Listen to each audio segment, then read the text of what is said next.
සුබ දවසක් හැම දිනාටම. ඉතින් අදත් චන්දිමාල් මනෝජ් සහ ස්මාර්ට් ඕකිඩ් කියන YouTube channel දෙක හරහා අදත් ඕගොල්ලොන්ට අලුත් YouTube වීඩියෝ එකක් අරගෙන ඕකිඩ් ගැන අලුත් දෙයක් ඉගෙන ගන්න අදත් අපි ඇවිල්ලා ඉන්නවා.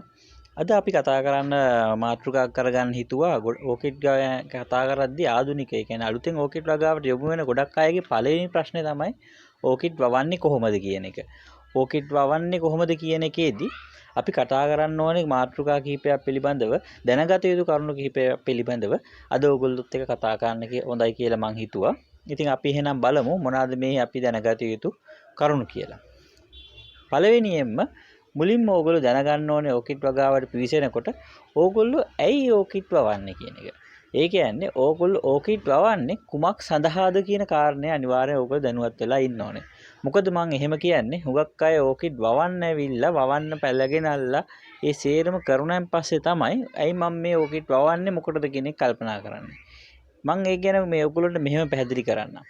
ඕකිඩ් වවන පිරිස් අපි හඳුන්වා ගන්නවා ආකාර දෙකකට. එක පිරිසක් තමයි ඕකිඩ් වගාවට ආදරය කරන ඕකිඩ් ලෝලින් එහෙම නැත්නම් උන්ට අපි හඳුන්වනවා ගෘහස්ත ඕකිඩ් වගාකරුවන් කියලා. ඊට අමතරව දෙවෙනි පිරිස තමයි අපිට හම්බෙන වාණිජ ඕකිඩ් වගාකරුවන්. වාණිජ ඕකිඩ් වගාකරුවන් කියලා අපි හඳුන්වන්නේ වෙළඳාමක් වශයෙන්. එහෙම නැත්නම් මුදල් හම්බ කර ගැනීමේ පරමාර්ථයෙන් ඕකිඩ් වගාවට පිවිසෙන පිරිස. ඉතින් මේ පිරිස ගත්තම ආකාරයෙන් කොටස් දෙකකට බෙදෙනවා. එක කොටසක් තමයි කැපුම් මල් සඳහා ඕකිඩ් වවන කට්ටිය. ඒ කියන්නේ එහෙම නැත්නම් කැපුම් මල්, ඒ කියන්නේ මල් වෙනුවෙන් විතරක් ඕකිඩ් වවන පිරිස. සහ දෙවෙනි කොටස පිරිස තමයි බඳුන්ගත ඕකිඩ් පැල විකිණීම සඳහා ඕකිඩ් වගාකරුවන් වශයෙන් යොවීම. ඉතින් මෙන්න මේ කොටස් දෙක අපි වෙන වෙනම හඳුනාගත්තේ නැත්නම් ඕකිඩ් පැල ගෙනල්ලා වවන්න ඉස්සෙල්ලා ඕගොල්ලෝ ලොකු අමාරුවක වැටෙනවා. මොකද තමන් වවන්නේ මොනවාද, පැල ගේන්න ඕනේ මොන වගේ වර්ගද කියන එක ඕගොල්ලන්ට මග හැරෙනවා. මෙන්න මේ දේ ඕගොල්ලෝ දැනගෙන හිටියේ නැත්තම්. මොකද කැපුම් මල් වලට වවන වර්ග නෙමෙයි පොට් ප්ලාන්ට් වලදී වවන්නේ. එහෙම නැත්නම් බඳුන්ගත පැල විදිහට විකුණන්න හදස් කරන් ඉන්න කෙනෙක් නම් කැපුම් මල් වලට සඳහා වවන වර්ග වෙනස් වෙනවා. ඕගොල්ලෝ කැපුම් මල් සඳහා වවන වර්ග ගෙනල්ලි වෙලා පොට් ප්ලාන්ට් විදිහට අලෙවි කරන්න හිතාගෙන හිටියොත් ඒ දේ සාර්ථක වෙන්නේ නැහැ. එතනදී ඕගොල්ලොන්ට යම් සීමා පැනවෙනවා. මොකද කැපුම් මල් සඳහා විවිධ වර්ණ අපි පාවිච්චි කරන්නේ වර්ණ ප්‍රධාන වශයෙන් දෙකක් විතරයි. සුදු සහ බයි කලර් එහෙම නැත්නම් දම් මිශ්‍ර සුදු වර්ණයක් විතරයි අපි පාවිච්චි කරන්නේ කැපුම් මල් සඳහා.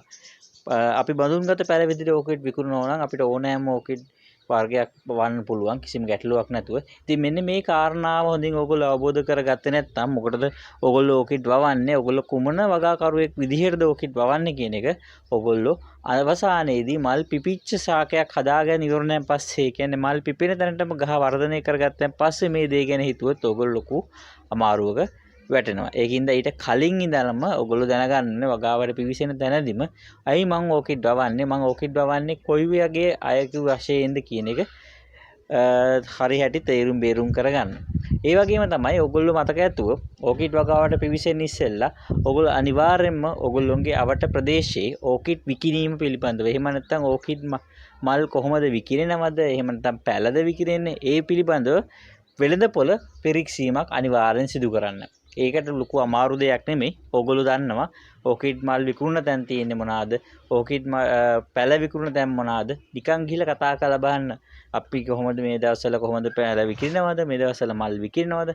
කොයි වගේ තත්ත්වය කියන එක කතා කරලා බලන්න. මොකද ඕගොල්ලෝ වෙළඳපොළක් හොයාගන්න නැතුව වෙළඳපොළ ගැන අවබෝධයක් නැතුව ඕකිඩ් මල් වැවුවොත් ඕගොල්ලෝ ලොකු අමාරුවකට යනවා. මොකද මට ප්‍රායෝගිකව හම්බෙලා තියෙන බොහෝ පිරිසක් සමහරු කැපුම් මල් වශයෙන් කොළඹින් පිට ප්‍රදේශවල මල් වවනවා.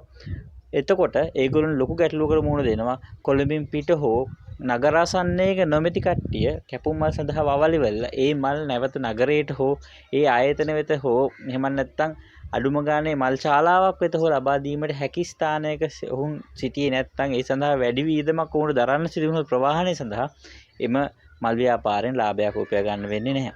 අන්න ඒ දේවල් නිසා තමයි මම මේ දේ අද මතක් කරන්න හිතියේ ඕගොල්ලොන්ට. මොකද තමන් කරන්න ඉස්සෙල්ලා වවන්න ඉස්සෙල්ලා ආසාවට වවන්න ගන්නවා නම් විශාල වියදමක් කළා වාණිජ වගාවක් වශයෙන් ඕගොල්ලෝ යොමු වෙන්න හිතාගෙන ඉන්නවනේ. ඉතින් මේ වියදම කළා වාණිජ වගාවක් වශයෙන් මේ ශ්‍රේෂ්ඨයට පැමිණෙන්න ඉස්සෙල්ලා තමන්ගේ ප්‍රදේශයේ එහෙම නැත්නම් තමන් බලාපොරොත්තු වෙන වෙළඳපොළ තමන්ට හොයාගන්න පුළුවන්ද කියන දේ අවබෝධාත්මකව හොයාගෙන ඉවරලා ඕකිඩ් වගාවට පිවිසෙන්න. එතකොට ඕගොල්ලන්ට ඉතාමත් හොඳ ඕකිඩ් වගාකරුවෙක් විදියට වෙළඳපොළ ජයගෙන ඉතාමත් දිගු ගමනක් යන්න පුළුවන්.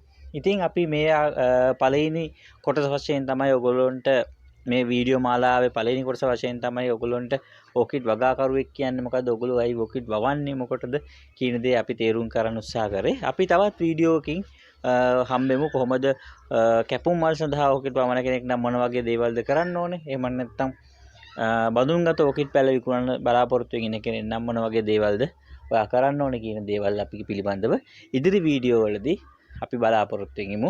ඔයගොල්ලන්ට අපි ආරාධනා කරනවා අපේ YouTube channel එකත් එක්ක එකතු වෙන්න. එකතු වෙ අපේ YouTube channel එක subscribe කරන්න. චන්දිමාල් මනෝජ් Orchid channel එක Orchid YouTube channel එක සහ Smart Orchid අපේ YouTube channel එක ඔයගොල්ලෝ subscribe කරගන්න. මේ දෙකෙන්ම ඔයගොල්ලන්ට අපේ Facebook කරහා වුණත් එකතු වෙන්න පුළුවන්. චන්දිමාල් මනෝජ් සහ Smart Orchid කියන Facebook page එක හරහා ඔයගොල්ලන්ගේ තියෙන Orchid සම්බන්ධව යම්කිසි ගැටලුවක් තියෙනවා නම් අපිත් එක්ක කතා කරලා ඒ දේවල් සමතේකටපත් කරගන්න පුළුවන්. ඉතින් එහෙමනම් ඔයගොල්ලෝ හැමෝටම සුබ දවසක් ප්‍රාර්ථනා කරගෙන අපි ඊළඟ වීඩියෝ එකකදී නැවත හම්බෙමු. ඔයගොල්ලෝ අපේ channel එක subscribe කරලා ඒ වගේම bell button එක click කරලා තියාගන්න.